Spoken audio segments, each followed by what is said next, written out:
once you get in, I mean, you have contracts as intricate as hiring rocket scientists, and you have contracts as simple as purchasing cardboard boxes. It just really depends on your bandwidth, how much help do you have in your organization? But primarily it's going to come down to, can you perform or can you facilitate the scope of work?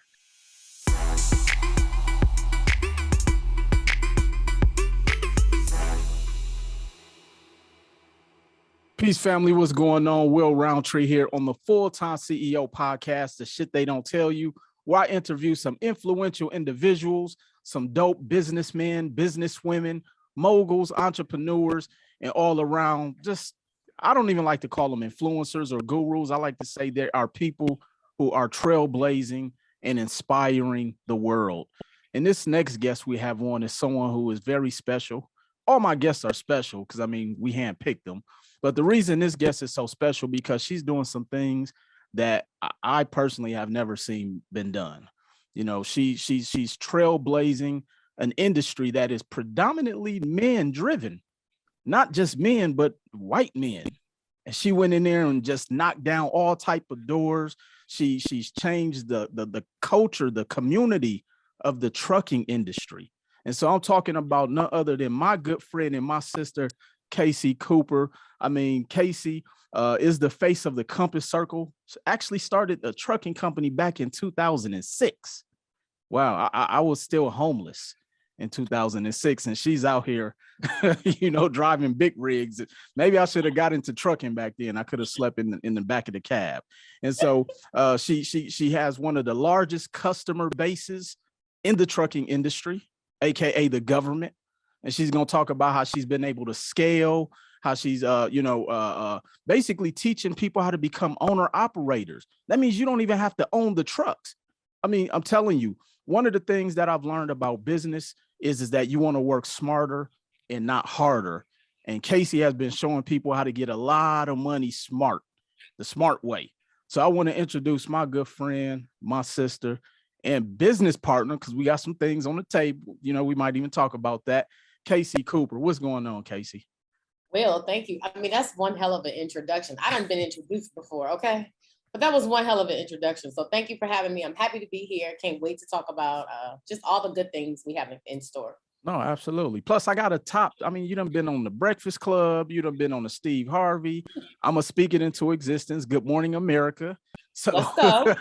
Amen.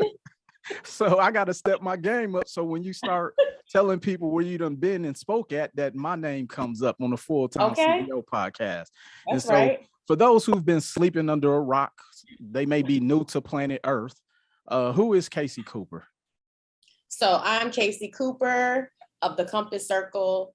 I've been in trucking now for about almost 20 years, 16 years. Wow.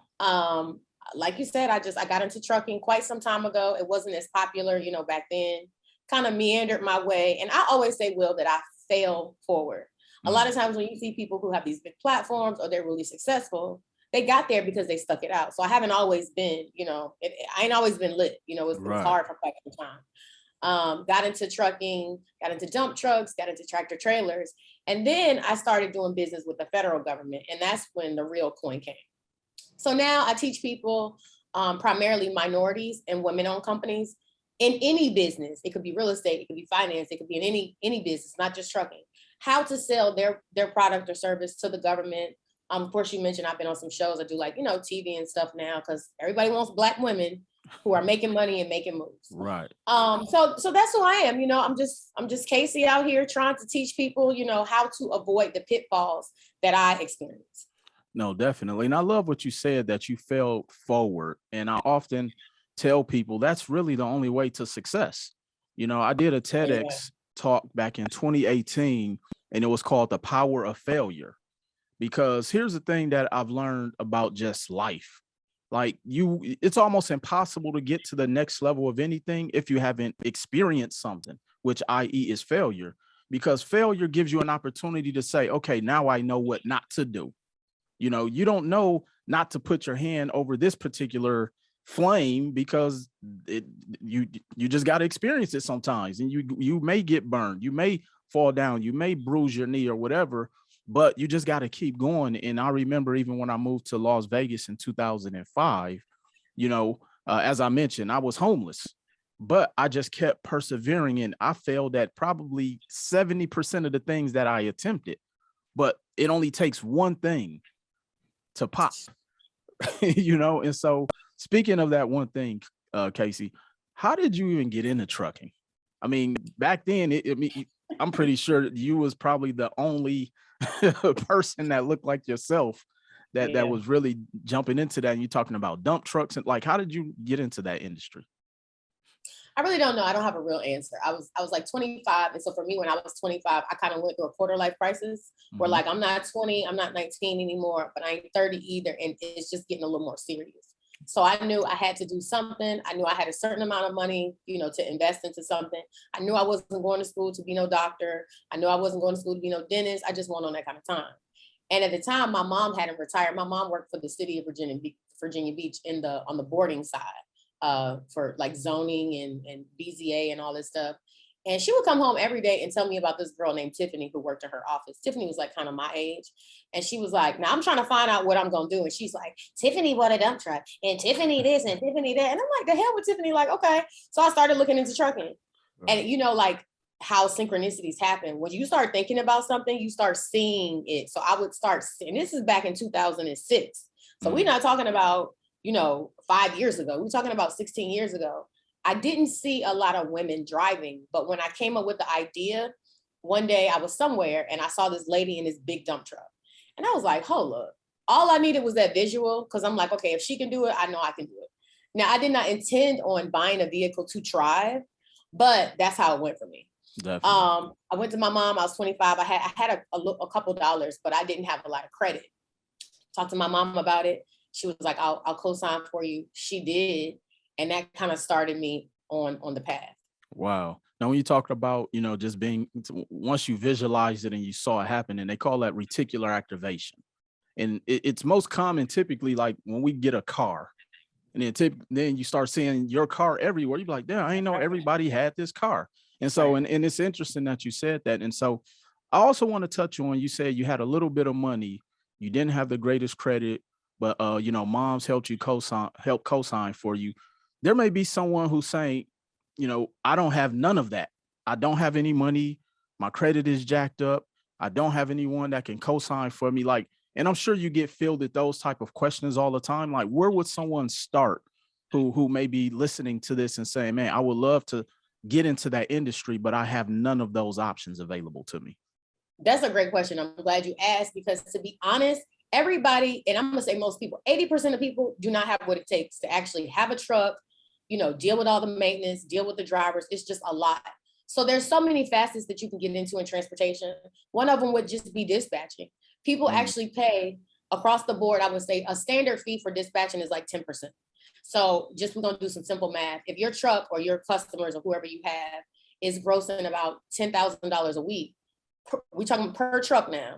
So as a dispatcher, you can be looking for $1,000 a week per truck. Wow. You can be a dispatcher will right today. You don't need any special equipment. All you need is the internet and some kind of, device, a laptop, whatever you have. And you can start making money that way, so that you get to see what happens on the operational side of trucking. Correct. Because again, everybody not cut out for this. But you're doing more admin based. You're booking the loads. You can do the invoicing. A lot of these truckers are out there carrying loads. They don't want to deal with all that. They just want to know where to go, where to pick it up, and how am I getting paid. So I would say start off as a dispatcher. It'll give you, a bird's eye view on, what it's actually like for them guys out there, and you don't have to experience it. You can also grow your customers. You get 5 guys that you can dispatch for at 10%. That's $5,000 a week. Wow. So I would say start there. You can also, do government contracts. I mean, that doesn't require any equipment either. So it's a whole gambit of things you can do in transportation that don't require you to actually have the truck. No, I love the fact that you bring that up, because I think everybody, when they hear trucking, because, there was a huge boom, everybody got into trucking. I think I even saw a dog driving a truck. Like everybody everybody got into trucking. But like you mentioned, everybody isn't cut out for it. They didn't understand the expenses that came with it. They didn't understand the maintenance. I had a client, he bought 2 trucks, just kind of jumped both feet in, and a month later, both of the trucks in the shop and 50,000 in repairs. Couldn't even get the trucks out of the shop. And so I'm glad you mentioned that you don't have to drive to make money in this space. So other than dispatching and government contracts, are there like 2 other things that someone may be able to jump into to even just make some money from home? Because where we're going in this economy, some people are just saying, hey, I just want to be able to make some money. And you made it seem easy that, hey, they can do this today. What are like 2 or 3 other things that they may be able to do in this industry? You also can, and this is like a genius idea. I wish somebody had given me this years ago, would have saved me a bunch of money and scars. You can actually set your company up. You can actually go out here and get a company just like Uber. And so you will be the company, and you can lease on, that's the term it's called leasing on.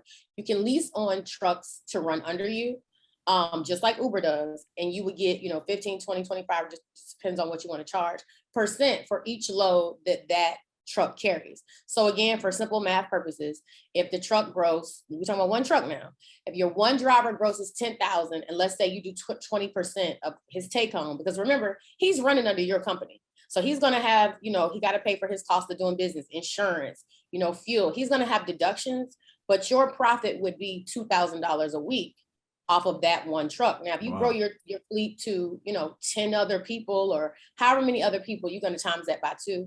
If you have minimal influence, I'm not talking about, those of us that have these, large platforms. Let's just say you could be a deacon in the church. Hell, you could be the choir director. You got people who know that you're doing business, or like you said, everybody wants to get into trucking now. Everybody doesn't want to carry the weight of having an authority. It's just a lot. So that would be a great way to grow, a fleet where you don't have the operational costs of the trucks, but you are the business owner, just like Uber. Uber's popping and popping every day. Unfortunately, we just don't think about, that facet. And then also there's some other avenues you can get into transportation, like third-party drug testing. You can literally get paid to go to the truck stop and drug test these people and send it in, because per FMCSA, which is Federal Motor Carrier, which is, who mandates the rules for truckers, you have to be in a drug and alcohol consortium. I see a lot of women who are now, either they have laboratories or they don't have the money for laboratories, but they have a car. So they get all set up. And when these guys have to get randomly drug tested, or they have to get initially drug tested to get in the consortium, they can drive right to the truck stop, collect the sample, and get paid that way. So many ways you can get paid without having to, have trucks and things we haven't even thought of. Oh, wow. We may have to charge for this episode because you're giving out so much game, Casey. Somebody might make $1 million just watching this episode. So I'm just saying. Definitely. And so now I know your business model, that's one of the things you actually do is help people set up to become owner operators. I actually invested into it, and I thought it was such an ingenious idea. When you told me about it, I didn't even question it.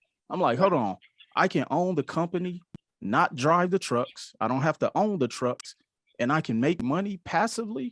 Sign me up twice. And so it was such an ingenious idea. And so do you get people who say, well, I need to own my truck, I want to drive the truck? Have you gotten people that push back on that model? I don't get people who, like, when we juxtapose it to my model, yes, it makes more sense to them then. Okay. I get people who are just fresh out. They don't know, all the different, niches they can get into, or either people who want to go to CDL school or are just freshly graduating out of CDL school. So I don't really get pushback on, I don't want to do it this way. It's just more so that, when you hear about trucking, like you said, first thing everybody thinks is, oh, I want a truck, I want a truck, I want a truck. Right. You do have people, though, that are just hell bent on, I'm just going to get a truck and that's what I'm going to do. But I think now with so much education and so much, just all these different platforms and people coming up with different ideas, they have so much variety out here that they can pick and choose, who they want to go to and so on and so forth. So I don't really get any pushback. They just kind of don't know. And once I give them the idea, they're like, oh, okay, that does make more sense. Definitely. So let's pivot just a little bit, and then we'll come back to this. What were some of your early mistakes? Because, a lot of times we go through things and we don't necessarily have someone who guides us, or, let's just be honest, especially in the Black community, we just think we can do everything by ourselves. Oh, I don't need no help. That kind of that pride thing. So what were some of your early pitfalls that you had to learn from? Were you stubborn? Like, what were some of those things that you went through that you know, hindsight being 2020, you're like, I'll never go through that again? Well, the first thing was I should have never got into trucking with a truck anyways. I didn't know back then that you can, like you said, just be the company, just do the admin. So looking back at it, my first truck I bought was $80,000. The note on it was $2,200 a month. I was spending $600 a week, in fuel, and my insurance was probably like another $1,500. So that's a lot of overhead out of the gate, and your truck hasn't even touched the road. Secondly, it was a piece of crap. I didn't really know what I was getting. So you take all of those factors. I could have been at home just calling the plays and doing the dispatching and had way less overhead and making more money. So I would say that's the first mistake. Now, my last name is Cooper, so I come from a different kind of breed of folks. Right. So I made it because I wasn't going to give up. I was going to get rich or die trying. Facts. And I ain't dead. So I would say that's like, I'm telling you, unless you have $1 million in the bank, or unless your dad and your dad's dad, are truckers and they done it, or unless you have some kind of insight on some great, top paying freight somewhere, somebody's just going to give you that. 85% of trucking companies fail out of the first year. I'm talking about the hard way, with the trucks, because it's just a lot. It's just a lot. So that was my first mistake. I should have got into it either on the contracting side, or I just should have done it a different way, because I didn't have a license at first. Again, I didn't know what I was getting into. So that would have saved me a lot of scars, just time, money. It would have just saved me. It would have saved me. I did end up driving pretty quick out of the gate. I got my permit once I decided to get the truck, because I was like, well, somebody got to learn how to drive it. So that was smart. Right. But I think for me, going the way I went about it, I should have just gotten my license and just said, hey, I'm going to hump it for a couple months and just go ahead and drive. That way I could save whatever I was making. A fourth of your money is going to go to whoever's driving your truck anyways. So with insurance, repairs, fuel, don't even get into happenstance. Plus a fourth of your money going out the window. This is before your truck even hit the road. So if I had a drove or postured my mind like I'm gonna drive and hump it for a while, I could have been stacking that money, and that would have been the game plan, from the giddy up. But in hindsight, I would say the biggest mistake is I would have got into it non-operationally. I would have been the company and not the owner operator. Right. So let's say I come to you, I see one of your ads online, I'm completely green. Know nothing about trucking, but I'm like, hey, I hear everybody talking, they're making a lot of money, which, that's really what probably interests most people to get into trucking. They hear the money that could be made. They don't tell you about the expenses, but they talk about the money. So I come to you, Casey, and I say, hey, I really want to just get a truck. For someone who's watching this, what is like the all-in costs up front before that truck even books its first load that typically they're going to probably look at needing to have access to? Because I think this is the education part that people need to know and hear, that look, you may have $5,000, that ain't enough to get started. So what does that look like? How much money does a person genuinely need to come to the table with to get started? So I would say first you have to really decide, okay, when you say trucking is vast. Do you want to be home every night? Because that would be more like dump trucking. Do you want to hit the road? That's OTR trucking. I hear a lot of guys, and we get a lot of calls and emails like, oh, I want to be home every night. Well, baby, you can't mess with me, because we do tractor trailers, we do over the road, we do regional. You're not going to make any money unless you live in a state like California or Texas, where you can just run in those states because those are large states. You're not really going to be able to have the most prevalent choice of loads. Also too, it also depends on, the cost of the truck. I got my first tractor trailer for $6,000. Now this was back in 2006. So we're talking about quite some time ago. I just found somebody, his sciatic nerve was going out in his leg. So he was just trying to get rid of his truck, and he was older. Now trucks are like 70,000, 80,000, just out of the gate. Then you got to look at happenstance and repairs. An engine can cost you, and it's going to cost you $20,000. So I like to say, if I can't buy it 3 times, I'm not going to buy it 1 time. That being said, I mean, if you can buy it twice, I think that's about decent too. But you're going to at least need $40,000, $50,000 just to have some kind of cushion to get into this. And we're not even talking about a trailer. We're talking about just the truck. You don't have to have a trailer, but if you do have a trailer, you're going to make more. So this is not a $10,000, $15,000, $20,000 play. I'm talking with the truck because, sometimes brokers don't pay and sometimes you don't get paid. If you don't get paid, you still have to pay your driver or he's not going to work for you. So I think $50,000 would be my magic number for anybody trying to get into it. Don't throw no eggs at me and don't get mad at me because you don't got 50,000. Right. I'm trying to save y'all from, investing what money you do have in this facet. Again, there's other things you can get into, but if you don't got 50,000, go open a dispatch company. Do you get people that get mad when they're like, because they can't afford your services? No, because to be honest, Will, I don't deal with people one-on-one no more. And I was just having a conversation with somebody about this the other day. It's cool when you get on social media and you start saying, oh, what you do, and people start rocking with you. You do get those dopamine hits. It feels good. People are rocking with me and da-da-da-da. But once your platform starts to grow, I can't service 300 clients by myself every day. Very true. So it becomes a thing of, do you want me to provide a service for you and oversee and make sure everything is getting done? Or do you want to sit in my face and you want me to be your friend? Because I'm not here for the fanfare either. And sometimes when you say that, especially being a woman and you look nice, people are like, oh, she a bitch or whatever. I'm not being a bitch. I'm just serious about my business and yours too. Right. It ain't nothing about trucking I don't know. People don't like to hear you say that either because they're like, oh, you cocky.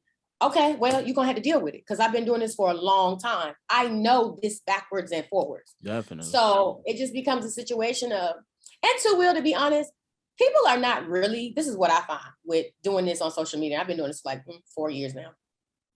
People want what you want. I mean, want what they want or want what they see you with, but they're not always willing to do. I'm going to say 80% of people are not willing to do what it takes or what I did to get here. Yeah. So I was just having a conversation with somebody the other day about how they could make more money and how they could do this. And it was easy, little simple things I was telling the person. But once I started hearing their pushback, I was like, oh, you're not ready. You're just not ready. Like, you're not ready to hang with me. You're just not ready. And that's cool. Right. So it's a little bit less personal for me now. We have a staff of people that, we deal, they deal with our clients. It's kind of like an assembly line. You're here, you deal with this person. You're here with, you deal with these people. But I have to oversee the whole ship and make sure that we get there and we stay on course. So I'll answer a bunch of DMs and all that kind of stuff. It's a proper protocol if you want to, deal with us. Even with that, if you can't follow simple instructions, I run tens of thousands of dollars in ads online every day. I don't even read the comments because, the number one comment is, there'll be the ad, it's the copy, and then it's the click here for more. The number one comment is, how do I get more info? You don't see this click the link button right here. If you can't click a link, baby, say, please don't, I don't want your money. Right, so it's just, that's mostly what I get. But again, I stay above it because I got actual work to do. I have buku clients in this program. And if something don't go right, everybody going to be screaming my name, not the people that work with me. So I just, I keep it there and I keep it pushing. Yeah, no, it's so interesting because I know, I'm in the same space, not in trucking, but dealing with people, social media. And people, like you say, you can put the domain link in there and they'll still say, where do I go?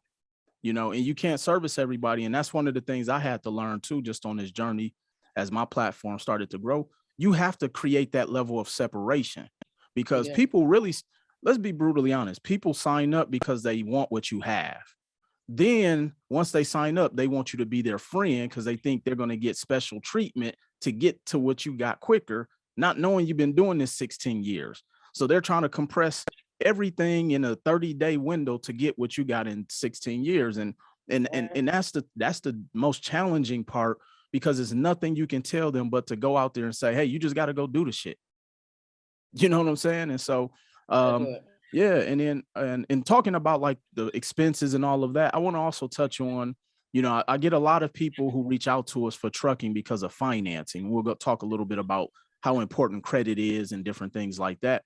And he said that, he couldn't afford to get the truck on his own. So he went and leased and he's paying $4,000 a month. What are some options that people can do to try to mitigate some of those expenses? Because, I mean, he said he's doing $25,000 a month, but his net is like less than 9%. So he's barely bringing any money home and he's not home every night. So what are some of the other alternatives that they could look into as opposed to just doing leasing options? So the leasing option is not a bad option. When you do lease, though, you're going to pay more because if that truck goes down, that leasing company is going to bring you another truck. Okay. So it just depends like on where you are, what kind of freight you hauling. If you hauling like top paying freight, yeah, I would lease, because again, if something happens, they'll bring you one. But again, it ain't, and here's the thing, it ain't really even about trucking. You're just providing a service, right? With any service though, you need to have the whole pie. Sometimes we don't look at ourselves really as fantastic as we are, because I'm sure if you look in your life and, back in your history, you can see we're like, baby, I pulled it. You know what I mean? Like, I ain't have this, but I still made a way. We need to get in that bag, right? Because that's why we don't go after these big projects. That's why we don't go after these contracts. White people go after the contract, which says, here go a $5 million contract. Okay, of this $5 million contract, I'm only going to do 30% of the work, and the other 70 I'm going to sub out, and I'm gonna get a piece of their pie too. So we just need to think on a grander scale. And here's an example. A lot of truckers run in and out of the ports, right? The ports is a good $1 trillion industry. Like, you talking about stuff coming in your country from other countries. United States and China are the number 1 and 2 importers and exporters in the world. So let's just start there. Okay, you got an average guy. He's got a CDL. He's got a truck, but he don't have a trailer. He's probably running in and out of the ports every day. He might do 1-2 loads a day. Why are you not going to the port saying, hey, I'm here, I'm local, I've been in business for however long. This is my capability statement. Let me get 100 containers to start with for the month. Let me get 200 containers to start with a month. He's not thinking that because he knows he only has 1 truck. But white people say, look, let me get 200 loads per month. I'm going to carry what I can carry. I'm going to sub out the rest. So now I'm making, money off of my trucks. I'm making money off of your trucks. And the port sees that I can deliver, and now they're willing to give me 1,000 a month. And that's how you become a millionaire. So we're just not thinking big enough. Right. Do you think some of it is that, let's just be brutally honest, we don't like to share? We don't like to share. We stingy. We don't want to tell nobody. We don't want to bring in partners, and we don't want to, yoke up with your best resource is going to be another person. Where you might not have the money, you might have a person who's like, yo, I'll get down with you. And when you get paid on the back end, I'll take a little cut. We don't want to read. And 2, I mean, we being brutally honest, there's some cultural bias there. Like, when I go into different rooms and stuff, and I'm at these contracting events, I never see anybody that looks like this, ever. If I do, it's the one token Black lady, she 70. It's the one token Indian lady, and then everybody else is white and over 60. Wow. So, I mean, it's a myriad of reasons, but just like with anything else, desire is one hell of a drug. If you want something, especially nowadays, all you have to do is swipe up a thumb. You can find somebody. You can find somebody that knows somebody. Like, we got a ton of resources out here. So we just got to change our mindset. And it's like, what do you want more? Do you want to be right? Do you want to be rich? Or do you want to be, you want to be that guy that's got all the toys? And, you got to decide who you really want to be in the equation. I really wanted to make money. I really wanted to be successful. So all the other stuff, I just tuned out, and that's what it's given now. No, absolutely. So when we briefly touched on, credit and financing. So someone who may want to come into the industry, they don't have the 50K up front, and talk about how credit can be a major, major, major benefactor for someone to be able to leverage. And I know that's some of the things that you and I are working on right now to be able to help someone get in the game. Because here's the other thing too, Casey, that I noticed. People scared to use their credit to start or go into an industry to make money, but we'll use our credit to go shopping. We'll use our credit to go on vacation. We'll buy watches, purses, all this shit that brings no return on investment. But when it comes time to say, hey, let me show you how to buy this house using bank money. Let me show you how to get into trucking. Let me show you how to buy a business using your credit. Oh man, I don't know about that. What if it failed? So how have you seen, people be able to leverage credit and it really helped them to get to that next level in just in business, period? Because I know you work with people in all industries. White people leverage credit all the time. They grow up. Okay, you're 16 years old. I'm gonna put you on my account, and they are trained to use it. For me personally, I had it so hard just financially. I wasn't really able to get like a whole bunch of like credit early on out of the gate. I was like done before I even started, right? Right. But when you don't have to use your own money, and you can use the bank's money, and if you just play the game and show them that they could, trust you, they're gonna give you more. America's built on debt. Like, we think having a bunch of money is it, and it is. But these companies really revolve on debt. Like that's how that's how it's going. So, I mean, you're right. We'll go out here and we'll buy the biggest car. We will go out here and buy all the Chanel, all the Lamborghinis, all this stuff to impress other people. But then we don't put our best foot forward when it's, time for us to grow and build and expand. It's just fear. But some of it is I can't say. Can we really say it's fear? Because we'll use it for other stuff. I mean, true. I feel like it's a double-headed sword. Like Right. It's like I tell people all the time. You don't want to do what it takes to get in the gym and be, right and eat healthy. But when that dude call you at 2:00 in the morning, you don't got no problem being enterprising and trying to find a ride across town to get to his house. So desire is one hell of a drug. That's why I fool with people. I want this bad. Even right now, my own right and my own where I am now. Right. So I can't mess with certain people because once I see that I can do something and I did it, I don't mess around doing things a bunch of times. Right. I'm like, okay, this worked. Let me go here. So like, even with my price points and just different things I'm doing, I had a girl I was talking to, she was like, I don't see nobody doing what you're doing in this trucking space. Of course you don't, because my media look good. My programs are good. Like all my stuff is tight. Can I improve? Absolutely. We all can. Am I going to do that? Absolutely. We all can. But I don't just keep doing the same stuff over and over and over. But it's just desire. Like, how bad do you really want what you say you want? Yeah, no, absolutely. And I think that's one of the reasons, like when you and I actually got a chance to meet and you came out, blessed our cocktail and credit in Chicago and tore it down. And like you and I just developed that friendship from there, because I think we revel in kind of the same mindset. We don't deal with a lot of the shenanigans. We not with the social media fluff. Like we not doing it for clicks and likes. Like we really out here in the grind, really wanting to help people. I mean, you have clients who will pay and don't move forward, and you genuinely trying to make sure that they get their money's worth. I try to do the same thing, but you just have some people who they're going to find some reason to pick apart everything. Well, I tell people, like, you don't do business in a DM, because let's just be brutally honest. If we were a white business, they wouldn't do that anyway.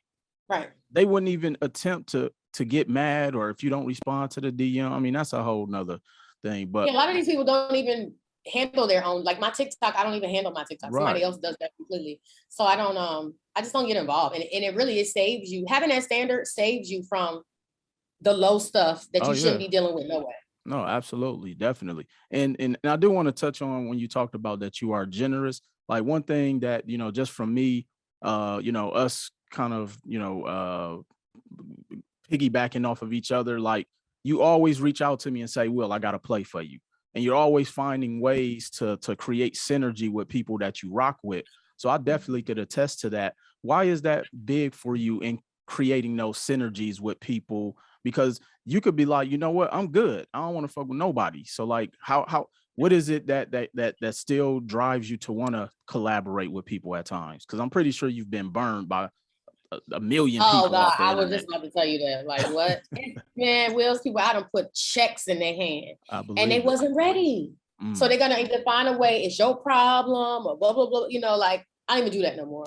I like the synergy just because I like working with like-minded people. Right. If I can learn something from you, first of all, we're all, especially online, we're all learning about different systems and back of the house and integrations and automations. 3 years ago, I did not know about, Zapier and Go High Level and High Roast and running ads and KPI. I didn't know all that stuff 3 years ago, and I'm still learning. So if I can get with somebody like you, I know you're doing it, at a very high level too, if I can learn something from you.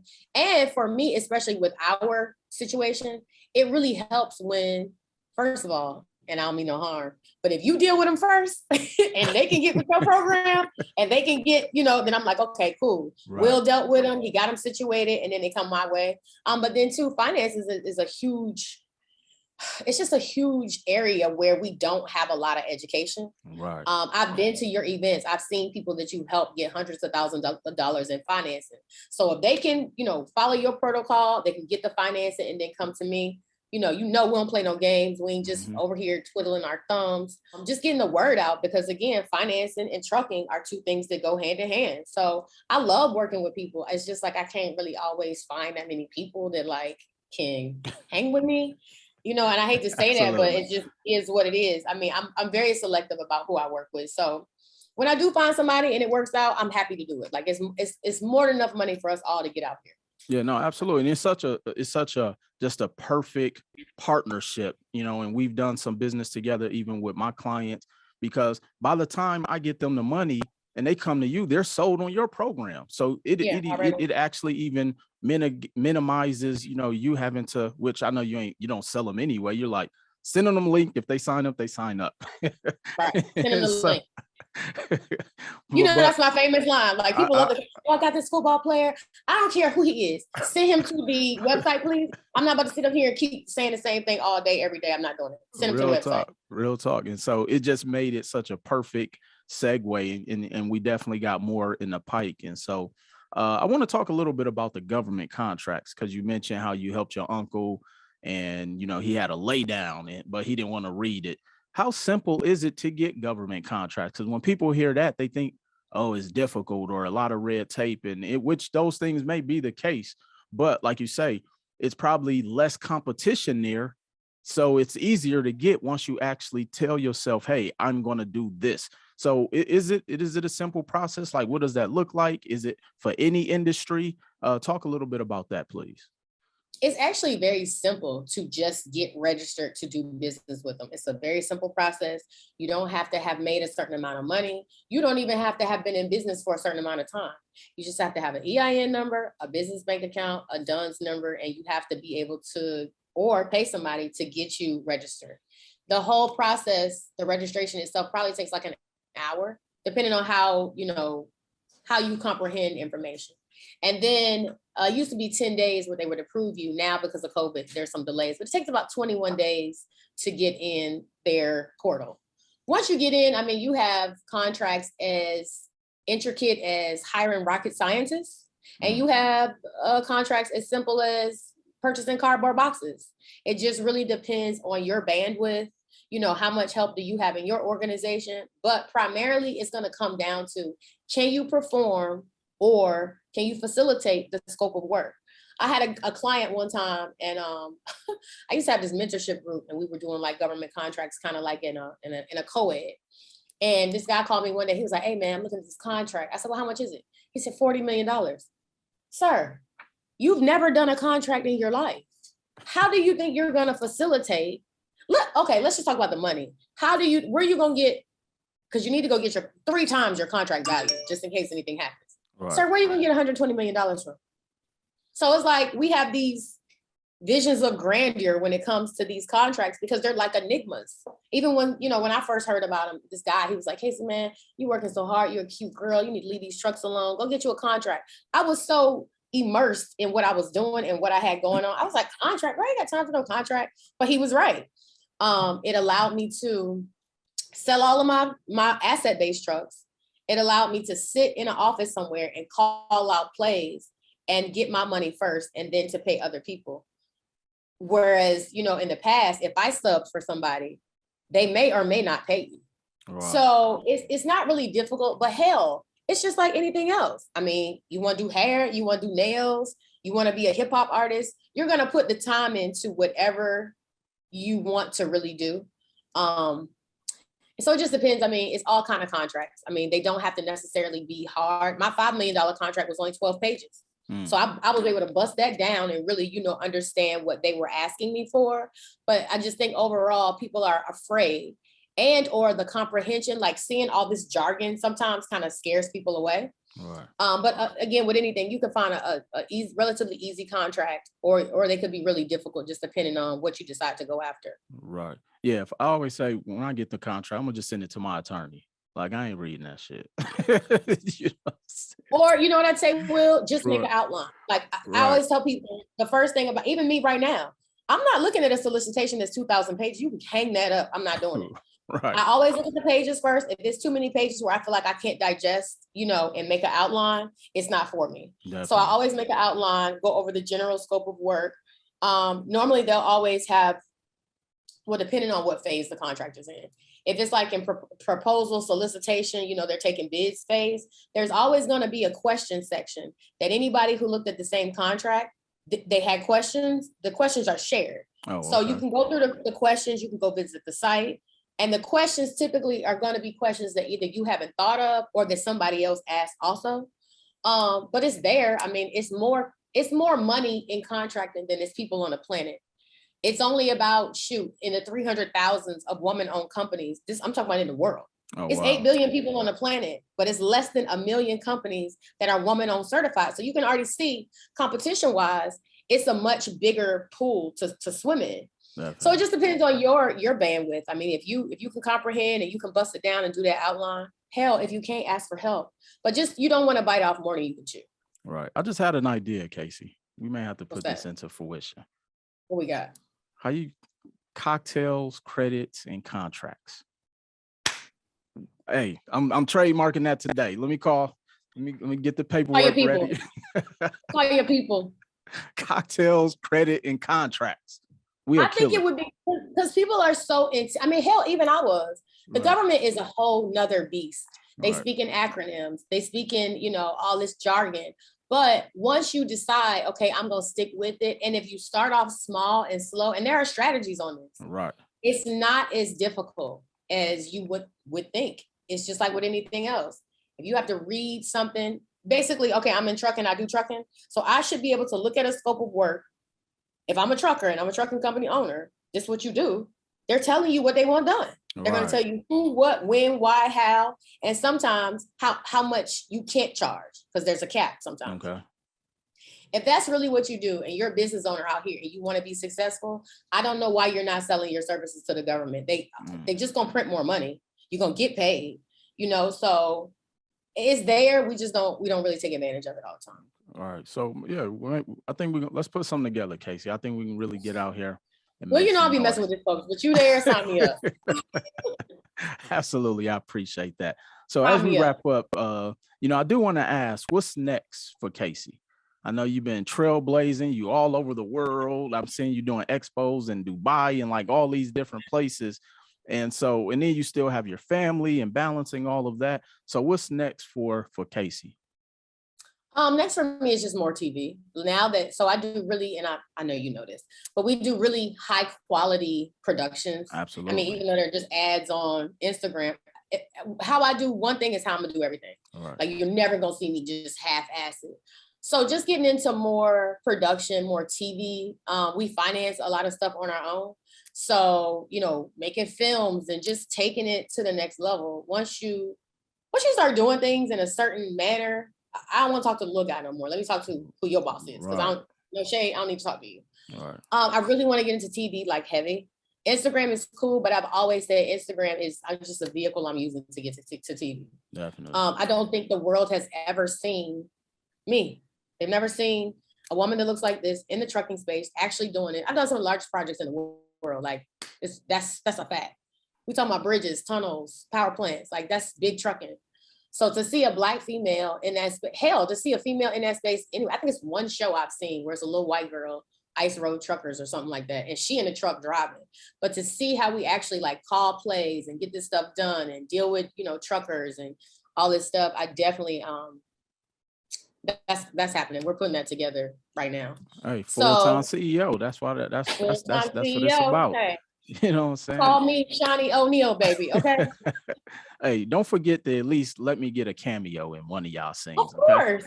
I mean, let me bring the duffel bags with the money that you're gonna use to go and purchase somebody else's business. I don't know. We can camera time for sure. We'll write it up some kind of way. Definitely. For sure. So what's that one thing, Casey, that hindsight being 2020, and when you look at your entire career, what's that one thing that you wish you had have known back then that you know now that could save someone a lot of time, headache, all of the adjectives that comes with trying to run a business? What's that one thing that you could share with someone?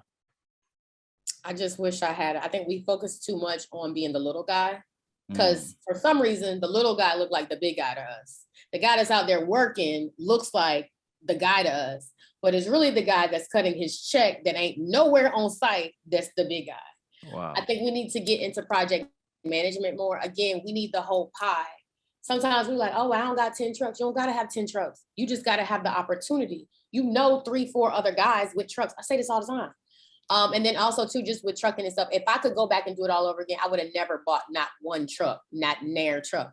I would have just had the business. I would have had people lease on to me, you know, as we do now. That would have saved me a lot of headache, heartache, financial costs. I don't want nobody calling me at 4 o'clock in the morning because my truck is broke down in Buffalo, New York. I had that happen. That cost me $11,000 to get that truck from here, you know, to where it belonged to. And still, when I got it back, I had to spend more money. So I feel like I done gave the world all this money on repairs and gas and paying people. I would be like a billionaire right now if I could go back and do it different. But, you know, it's time and it's timing. And, you know, you got to wait your turn sometimes. So I would just say, you know, don't think about the asset-based truck so much. Don't think about having the equipment so much. Equipment equals overhead. But if you can get people to work for you and use their equipment, we got to get into the mode of subbing out. That's what companies are here for. You know, subbing out. I'm not gonna go dig no ditch. If I can hire a ditch digger to do it for me and I can stay clean and pay you and make money off your labor, we just got to get more enterprise in subbing out work. No, that was fantastic, because I always tell people the easiest dollar to make is the dollar you don't have to work for. It's like we live in a world where you don't have to, like you say, have the asset to make money. Like even recently, like I went in and purchased a building. I'm not going to occupy it. I'm gonna rent it out, get $1 to $2 a square foot per on the building. And so now, yeah, I own the asset, but I got the money from the bank. So it cost me nothing. And I try to use that exact same model even when I'm looking to acquire other businesses. Like I'm not going to go and start something and I'm doing all the labor. I just want to, you know what I'm saying? I want to find a way where I can make money without me doing anything. And so you can't do it because your time would be spent better just making other deals happen. So, I mean, I just think, it's in our blood. We did build this country. Really so a lot of times we go into that, oh, I got to get it. I got to do it more. But we got to really stop, like, just being the first one to go put out a fire. Like, no, I'm going to call you to go put it out. And then I'll assess the situation. So I think that's really where we fall short. Outside of that, we have all the ambition. We got all the damn money. We're the number one consumers. We're just missing that one piece. Facts. No, I love it. And I appreciate this dialogue, Casey. I think it was much needed. I know you moved, you know, mountains and planets to make this interview happen. No. Well, you will. Come on. I was going to, whatever I had to do to make this happen, I was going to do it. No, I appreciate that. And make sure y'all go follow my sis, thecompasscircle.com. You know, let's blow up her website. We need to make sure she get to Good Morning America. We need to make sure she get to the Kathy Lee and Regis. I don't even know if they still on TV, but whoever it is on daytime TV, we got to get you on The View. We got to get you. It's happening. Trust me, it's happening. Oh no, I see you moving. I see you moving. But no, I just love what you do. I think that you're an extremely genuine individual. Your energy and anytime I reach out to you, whether it's to ask a question or I need help with my business or whatever, you always get back to me. You never have gotten too big to always, you know, reach back and even just hit me up and say what's up. So I appreciate that a lot, Casey. Wait a minute, but they're not gonna get that same treatment though. So that's the Will treatment now. Y'all can't call my phone. I'm just saying. Will, you can always call me though. I'm always here. I appreciate that, Casey. So again, thank you. I want to thank everyone for watching this episode of the Full-Time CEO, the shit they don't tell you, where I interview some dope individuals. And I'm going to go ahead and say this is probably one of the dopest we've had on, because just the way she thinks, where she's come from, to even be in something for 16 years. Okay. That right there alone. I mean, I know people who quit after 2 days of anything. So to be in the industry where I'm sure she done dealt with racism, she done dealt with sexism, people stealing her money, like everything that would deter someone from staying in the game, she continued and pressed on, and now she's doing some amazing things. She's trailblazing. So again, Casey Cooper, Will Roundtree here, and I will see you guys on the other side. Peace.